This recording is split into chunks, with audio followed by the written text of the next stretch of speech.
Hello बच्चों, let's read this question. So this question says state true and false. True and false को state करना है. So gravity and frictions are both contact forces. Gravity and friction के आपके both contact forces हैं, ठीक है.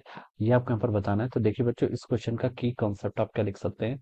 The key concept of this question. अब forces लिख लीजिए. क्या लिख लीजिए? फोर्सेस लिख लीजिए, ठीक है. Forces will be the key concept of this question, ठीक है. अब बच्चों देखिए, फोर्सेस आपके यहाँ पर मैं बताना, देखिए gravity and friction are both contact forces, ठीक है. देखिए बच्चों, ग्रेविटी का फोर्स क्या, पहले हम इसको डिस्कस करते हैं. ग्रेविटी का फोर्स देखिए आपका ग्रेविटेशन फोर्स की कैटेगरी में आता है. किसकी कैटेगरी में आता है? आपका ग्रेविटेशन फोर्स की कैटेगरी में आता है, ठीक है. Gravitation force. ग्रेविटेशनल फोर्स देखिए, फोर्सेस को हमने 4 कैटेगरी में डिवाइड किया. मेजर जो कैटेगरी है वो क्या, फोर्स है, ठीक है. 4 कैटेगरी है. Electromagnetic forces, gravitational forces, nuclear forces यानी कि जिसमें स्ट्रॉन्ग फोर्सेस आते हैं, और दूसरा आपका वीक फोर्सेस आते हैं, ठीक है. तो देखिए, जो आपका ग्रेविटेशनल फोर्स है, it act because of the masses, by virtue of masses. Masses के कारण एक्ट करता है, ठीक है. किसके कारण? मासेस के कारण, ठीक है. कोई भी दो ऑब्जेक्ट जिनके पास मासेस होगा, उनके बीच में आपका ग्रेविटेशनल फोर्स लगेगा, ठीक है.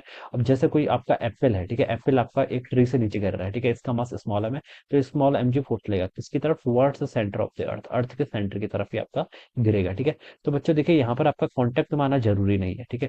ये दो बॉडीज, ये आपकी क्या है? एप्पल है, और दिस इज अर्थ. अर्थ का मास मान लीजिए कैपिटल एम, सब्सक्रिप्ट में ऐसा है, ठीक है. ये दोनों बॉडी कांटेक्ट में नहीं है, कांटेक्ट में, लेकिन ग्रेविटेशनल फोर्स लग रहा है, बिल्कुल लग रहा है. तो हम बता सकते हैं कि ग्रेविटेशनल फोर्स आपका कांटेक्ट फोर्सेस की कैटेगरी में नहीं आएगा. ग्रेविटेशनल फोर्स अपने आप में ही एक स्पेशल क्लासेस ऑफ फोर्स है, ठीक है. तो ये क्या हो जाएगा? एक ग्रेविटेशनल फोर्स, ठीक है. So gravitational force is not a contact force, is not a contact force, ठीक है. ये लिख सकते हैं, gravitational force is not a contact force. Second किस फोर्स की बात करिए? आपके फ्रिक्शन फोर्स, ठीक है. अब बच्चे देखिए, फ्रिक्शन फोर्स क्या होता है? फ्रिक्शन फोर्स आपका कॉन्टेक्ट फोर्स है. This force comes falls under the category of the contact force, ठीक है. फ्रिक्शन फोर्स आपका कॉन्टेक्ट फोर्स की कैटेगरी में आता है. ये फोर्स लेके तभी लगता है जब आपके ऑब्जेक्ट के बीच में क्या होता है? आपका कॉन्टेक्ट आता है, ठीक है. जैसे दो सॉलिड ऑब्जेक्ट है, मान लीजिए सॉलिड के बीच में, ठीक है.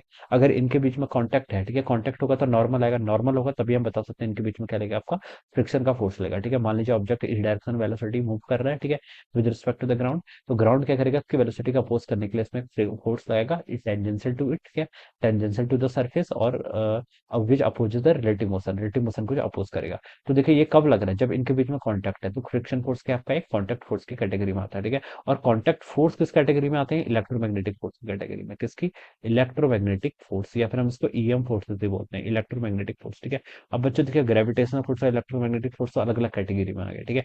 कांटेक्ट फोर्स तो देखिए इलेक्ट्रोमैग्नेटिक के अंदर की एक कैटेगरी है, ठीक है, और उसके अंदर भी एक कैटेगरी आती है फ्रिक्शन, ठीक है. तो ये तो आपका क्या आ गया. लेकिन ग्रेविटेशनल फोर्स अपने आप में ही एक यूनिवर्सल काइंड ऑफ फोर्स है, ठीक है. ये डिफरेंट काइंड ऑफ फोर्स है, तो कॉन्टैक्ट फोर्सेस नहीं हो सकता.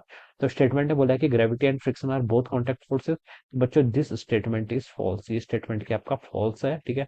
ये गलत स्टेटमेंट है, and this would be the answer. Okay, so I hope you all understood this concept. All the best and thank you so much.